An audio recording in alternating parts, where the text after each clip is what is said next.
নমস্কাৰ, মোৰ নাম আৰাধ্যা কৌৰ। আজি মই কবিতা আবৃত্তি কৰিম।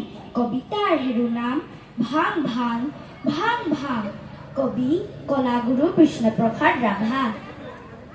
ভাং ভাং ভাং ভাং, লোহাৰ শিকলি ভাং। চিং চিং চিং চিং, ডাখৰ বান্ধোন চিং।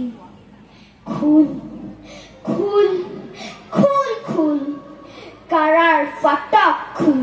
ভাং ভাং দুৱাৰৰ ডাং। শুন হৌৱা শুন শুন, ঘুকিছে ৰং বিখাং। মুক্ত আকাশেউৰে দীপ্ত ৰঙা নিশান। ৰক্তৰে ৰঞ্জিত সৰু সুদীয়মান। শুন মুকুতিৰ সূৰ্যৰ আহ্বান। হালোৱা সজোৱা হেৰৌ মজদুৰ কিষাণ। মুক্তিমান মুক্তিমান মুক্তিমান। ধন্যবাদ।